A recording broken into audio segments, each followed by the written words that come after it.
માન્યશ્રીઓ, આદરણીય શાળાના આચાર્યશ્રી, માનનીય શિક્ષકગણ અને મારા વહાલા પ્રિય મિત્રો, મારું નામ કલસરિયા મિત. હું ધોરણ 8માં અભ્યાસ કરું છું.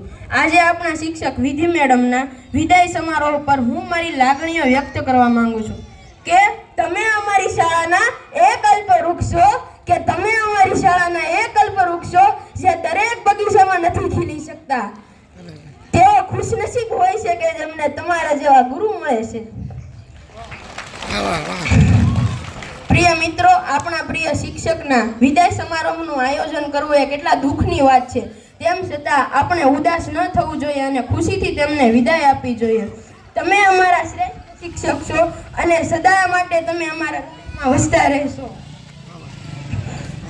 આજે તમે આ વિદાય સમારંભના અમારા મુખ્ય અતિથિ છો. હું જાણું છું કે આપણે બધા આપણા પ્રિય શિક્ષકને વિદાય આપતા દુઃખી છીએ, કારણ કે આપણે હંમેશા આપણા પ્રિય શિક્ષક એટલે કે તમને યાદ કરીશું. પણ તમારી સામે લાગણીઓ વ્યક્ત કરવામાં મને આનંદ થાય છે. એક તરફ અમે દુઃખી છીએ અને એક તરફ અમને ખુશી છે કે તમારી વિદાય તમારા વતનની પાસે થાય છે, તે બદલ અમને ખુશી છે. જ્યારે હું 1 થી 5 ધોરણ પૂર્ણ કરીને છઠ્ઠા વિજ્ઞાનમાં પ્રકાશ અને ઉર્જા જેવા પ્રકરણો પણ મને સરળતાથી સમજાઈ ગયા, તેમનો શ્રેય મારા પ્રિય શિક્ષક વિધિ મેડમને જાય છે. હવે હું મારી વાણીને આગળ ન વધારતા થોડી પંક્તિઓ દ્વારા પૂર્ણ કરવા માંગુ છું કે ગણિત કે સવાલોને આપને સુલझाया, गणित के सवालों ने आपने सुलझाया, वो भूगोल में अटके तो रास्ता दिखाया, वो भूगोल में अटके तो रास्ता दिखाया, विज्ञान का ज्ञान आपने समझाया, शिक्षक होने का हर फर्ज आपने निभाया.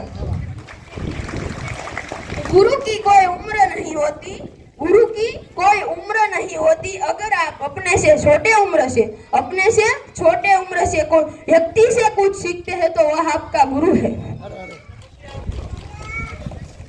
जिंदगी गिरवी